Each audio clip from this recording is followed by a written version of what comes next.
Life is infinite when we nourish nature. இயற்கையோடு ஒன்றி இருந்தால் நம் வாழ்வும் எல்லையற்றதாகும்.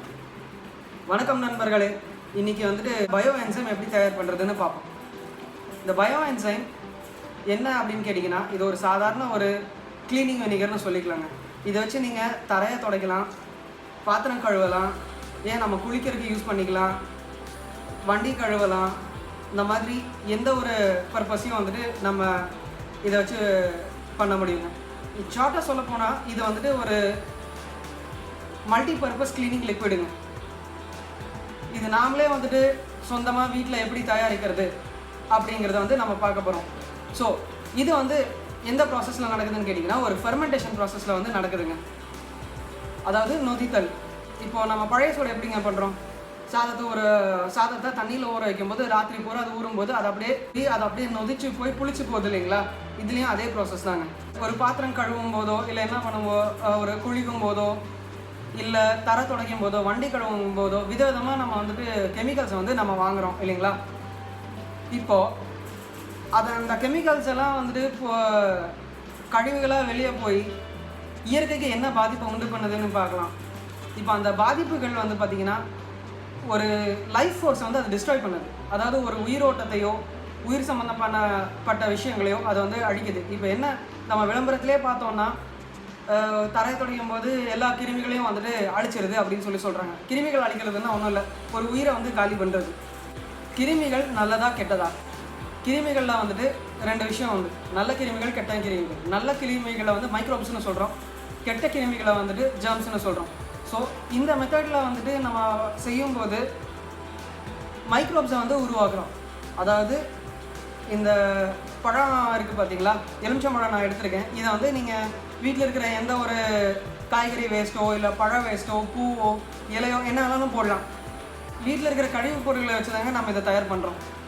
ஸோ இதில் இருக்கக்கூடிய மைக்ரோப்ஸ் வந்து இங்கே பாருங்கள், நாட்டு சக்கரை வச்சுருக்கேன். இந்த நாட்டு சக்கரையை சாப்பிட்டு அது வந்துட்டு இனப்பெருக்கம் செஞ்சு ஈஸ்ட் அப்படிங்கிற ஒரு கழிவு அதை வெளியேற்றி ஃபெர்மெண்டேஷன் அப்படிங்கிற ப்ராசஸை அந்த கம்ப்ளீட் செட்டப்பில் வந்து கொடுத்து அதை அப்படியே நொதிச்சு அதை வந்துட்டு ஒரு வினிகராக மாறுது. மொத்தமாக 90 நாள் எடுக்கும். இதை வந்து 2 பாகமாக நம்ம பிரிக்கணும், 30 நாள் 60 நாள் அப்படின்னு. சரி, இப்போ இந்த லிக்விடை வந்து வைக்கும்போது என்ன நமக்கு ப்ளஸ் பாயிண்ட் ஏற்படுது? கெமிக்கல் யூஸ் பண்ணும்போது என்ன பாதிப்பு இருக்குது அப்படிங்கிறத பார்த்தோம். ஒரு உயிரை வந்து அழிக்குது. இப்போ அந்த கழிவு தண்ணிகள் வந்து ஒரு குளத்துலையோ இல்லை ஏரியிலையோ போகுதுன்னு வச்சுக்கோங்களேன், போகுது உண்மையிலே. அங்கே இருக்கிற உயிரோட்டத்தை வந்து அதை அழிக்குது. அதாவது இப்போது நிறைய ஏரியிலலாம் பார்த்தீங்கன்னா ஒரு மாதிரி கெட்ட வாடை வரும், நுரையாக இருக்கும். அதெல்லாம் வந்து எதனாலன்னா இந்த கெமிக்கல்னால தான். அதை என்ன பண்ணுதுன்னா, அங்கே இருக்கிற வாழக்கூடிய உயிர்கள் எல்லாத்தையும் வந்து அழிச்சிட்டு வருது.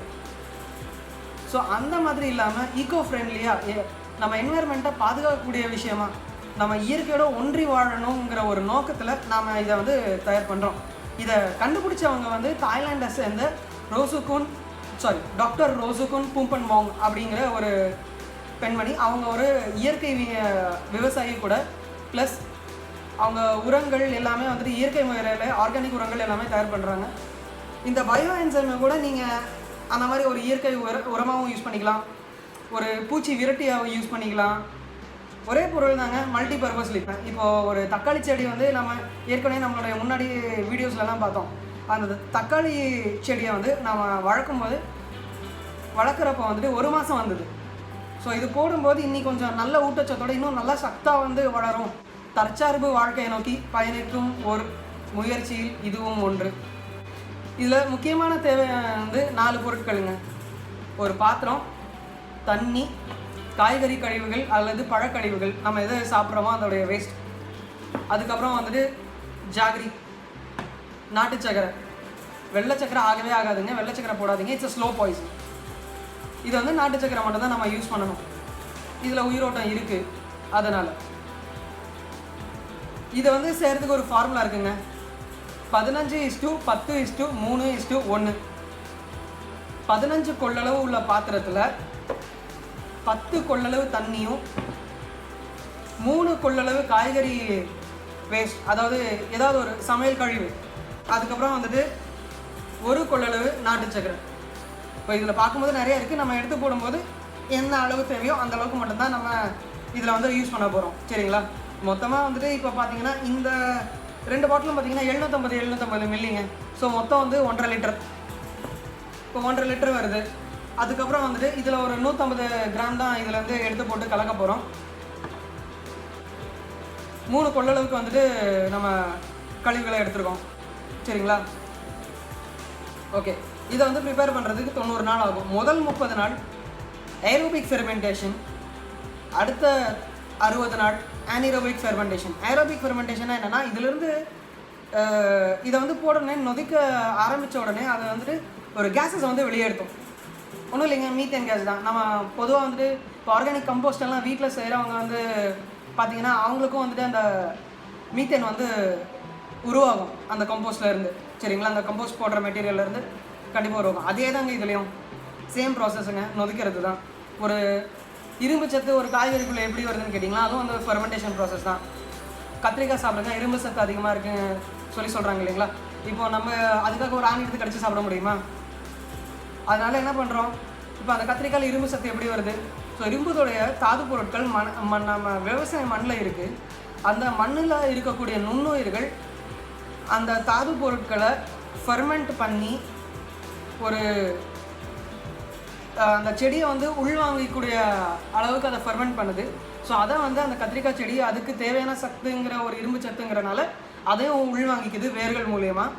அதை வந்து அந்த காய்கறியில், அதாவது அந்த கத்திரிக்காயெல்லாம் கொண்டு வந்து நமக்கு சேர்த்துது. அதை நம்ம சாப்பிடும்போது நம்ம உடம்புக்கும் இரும்பு சத்து கிடைக்குது இல்லைங்களா? ஸோ அதே மாதிரி தாங்க ஃபெர்மெண்டேஷன் ப்ராசஸ்லேருந்து தான் எல்லாமே நடக்குது. இப்போது இதனால என்ன பெனிஃபிட்? இது எல்லாமே உயிரோட்டம் உள்ள பொருள்னு சொல்லி நம்ம பார்த்துட்டோம். அப்போது இதை வந்து தரையில் துடைக்கும் போது என்ன ஆகும்? கெட்ட கிருமிகள் இல்லாமல் இதில் வளர்கிறது எல்லாமே மைக்ரோப்ஸ்னு நம்ம ஏற்கனவே சொன்னோம் இல்லைங்களா? ஸோ மைக்ரோப்ஸ் இதை வந்து வச்சு நம்ம தரையை துடைக்கிறோம். தரை நல்லா சுத்தமாகும். இந்த வினிகருங்கிறது ஒன்றும் இல்லை, அசிட்டிக் ஆசிட் தான். ஸோ அந்த அசிட்டிக் ஆசிடுங்கும் போது துருவை வந்து க்ளீன் பண்ணோம்.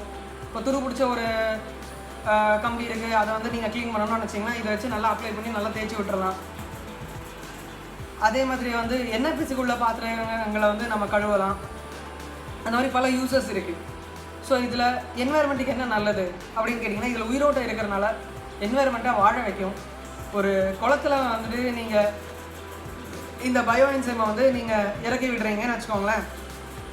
ஸோ அதில் வந்து இந்த நுண்ணுயிர்கள் அந்த நீரில் பரவி அதில் இருக்கிற அசுத்தங்களை வந்து சாப்பிட்டு அதை தன்னுடைய கழிவுகளாக உண்டாக்கி நீரை சுத்தப்படுத்தி என்ன சொல்கிறதுங்க, மைக்ரோப்ஸ் வந்து சாப்பிட்டு அதை அதிகமாக வந்துட்டு அதை பெருக்கெடுத்து அந்த கழிவுகளை பிரேக் டவுனும் பண்ணிடும். ப்ளஸ் அதை உயிரூட்டமான ஒரு விஷயமாக மாற்றுது, குளத்தையும் சுத்தப்படுத்துது. அதே மாதிரி இதே ப்ராசஸ் தான் இப்போ நம்ம டேங்க்கில் போட்டுவிட்டோம்னா டேங்க்கில் இருக்கிற தண்ணி சுத்தமாகும்.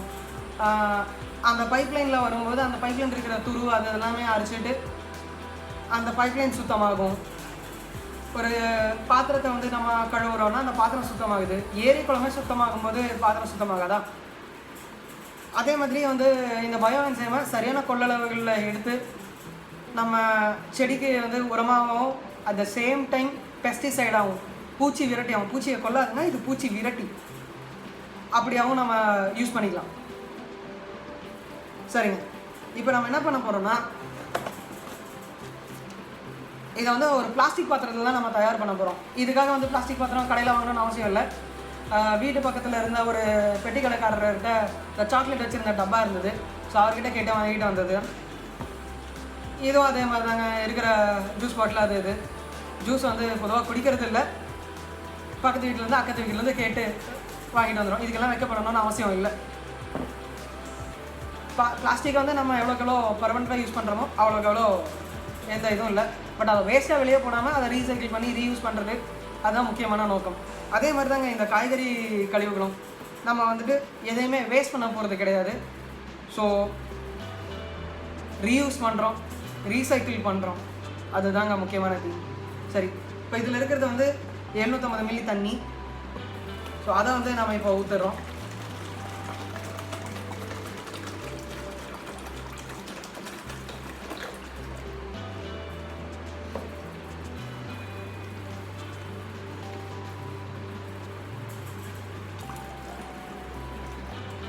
ஸோ 2 தடவை ஊற்றும் போது 1.5 லிட்டர் வந்துடுது.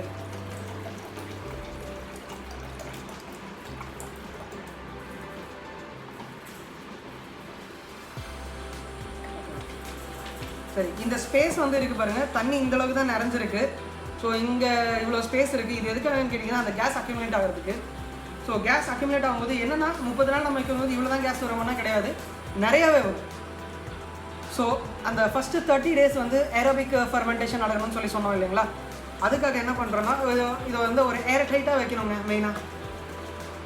இப்போ வந்து உடனே ஏர் டைட் ஆகிடும். ஸோ அந்த கேஸ் வந்து ரிலீஸ் ஆக நம்ம என்ன பண்ணுறோன்னா இதை திறந்து ஒரு தடவை லேசாக ஆட்டி விட்டுறலாம். ஸோ என்ன ஆகும், உள்ளே இருக்கிற மீத்தேன் வெளியே போயிடும், வெளியில் இருக்கிற காற்று உள்ளே வந்துடும், மறுபடியும் மூடி வச்சிடணுங்க ஏர் டைட்டாக. இந்த மாதிரி வந்துட்டு நம்ம பண்ணிக்கிட்டே இருக்கணும். ஒரு 30 நாள் எதை வச்சு கணக்கு சொல்கிறாங்கன்னா, ஒரு ஸ்டேஜில் வந்து கேஸ் வந்து ப்ரொடியூஸ் ஆகாது. அந்த ப்ரொடியூஸ் ஆகாத நிலைமை தான் உங்களுடைய கணக்கு. அதிலிருந்து நீங்கள் ஏர் டைட்டாக அதை உள்ளே வச்சிடணும். ஏர் டைட்டாக வச்சுட்டிங்கன்னா என்ன ஆகும், அப்படியே வந்துட்டு கொஞ்சம் கொஞ்சமாக அந்த ஏனரோபிக் ஃபெர்மெண்டேஷன் நடக்க ஆரம்பிக்கும். ஸோ அதுதான். இப்போ தண்ணியை ஊற்றியாச்சு. அடுத்து என்ன பண்ண போகிறோன்னா ஒரு 150 கிராமுக்கு இது வந்து ஒரு 150 கிராம் 50 100 ஏற்கனவே அளவு எடுத்து பார்த்தது தாங்க. ஸோ அதனால தான் பார்க்காமலே போடுறோம். ஸோ வெள்ளத்தை போட்டதுக்கப்புறம் நம்ம இதை நல்லா கலக்கி விட்டுடலாம். கணக்குன்னு அவசியம் பெருசாக ஒன்றும் இல்லை, பட் இருந்தாலும் கொஞ்சம் சீக்கிரம் கரையட்டுமே அப்படின்ட்டு தான். ஸோ இதை கலக்கியாச்சு.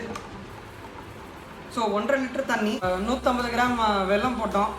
ஸோ 3 பங்கு வந்துட்டு நம்ம காய்கறி கழிவு போட்டோம் இல்லைங்களா, அந்த எலுமிச்சம்பழம் வந்து அளவு பத்தலை. ஸோ அதனால் கொஞ்சம் இருக்கிற வேஸ்ட்டு இது வந்து குடமிளகா கட் பண்ணி போட்டிருக்கேன். கொஞ்சம் ஆப்பிள் ஃப்ரூட்டு வந்து அதிகமாக இருந்தால் அந்த ஸ்மெல்லு நல்லாயிருக்கும், வேறு ஒன்றும் இல்லை. ஸோ இதை வந்து நம்ம இப்போது இதில் போட்டுருந்தாங்க. ஸோ ஒரு குடமிளகாவும் பாதி ஆப்பிளும் போட்டிருக்கேன். ஆல்மோஸ்ட் ஒரு 450 கிராம் இதுவே வந்துடும்.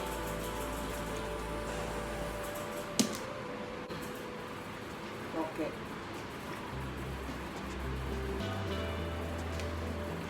பார்த்தீங்கன்னா நான் இந்த குடமிளகாயை வந்து நான் வெட்டும்போது அந்த காம்பியும் சேர்த்து தான் உள்ளே போட்டிருக்கேன். ஸோ எதுவுமே வேஸ்ட் இல்லை.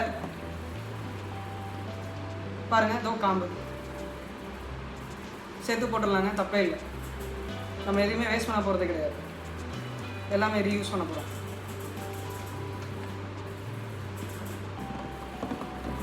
நல்லா ஒரு தடவை கலக்கி விட்டுருங்க. இது போட்ட உடனே இது ஆக்சுவலாக ஃபர்மெண்டேஷன் ஆரம்பிச்சிடும். ஸோ அதுக்கப்புறம் இதை வந்து ஏர் டைட்டாக மூடி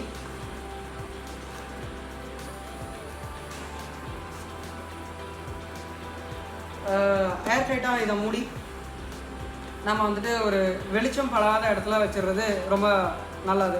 சூரிய வெளிச்சம் வந்து பட்டுச்சுன்னா ஸ்மெல்லு கெட்டதாக வரும். சிட்ரஸ் போடும்போது அந்த சிட்ரஸ் ஸ்மெல்லு தான் வரும். இதனால் நீங்கள் ஸ்மெல்லை பற்றி வந்து கவலைப்படணும்னு அவசியம் இல்லை. ஸோ இதுலேருந்து வெளியாகிற கேஸ் வந்து பார்த்திங்கன்னா மீத்தேன் கேஸ். ஸோ இப்போ ஒரு பெரிய செட்டப்பில் நீங்கள் பண்ணணும்னு நினச்சிங்கன்னா அதை பெரிய செட்டப்பில் பண்ணி நீங்கள் அடுப்பு எரிக்கணும் யூஸ் பண்ண முடியும். அது எப்படி பண்ணலாம் அப்படிங்கிறது, அதுக்கேற்ற குவான்டிட்டி என்ன, ஸோ அதுக்கேற்ற மாதிரி எவ்வளோ வேஸ்ட் வந்து நம்ம ப்ரொடியூஸ் பண்ணுறோம், ஸோ அதெல்லாம் வந்து கால்குலேட் பண்ணணும். ஸோ அதை பண்ணி உங்களோட முடிவுன்னா அதை பண்ணுங்கள். வாழ்த்துக்கள். Life is infinite when we nourish nature.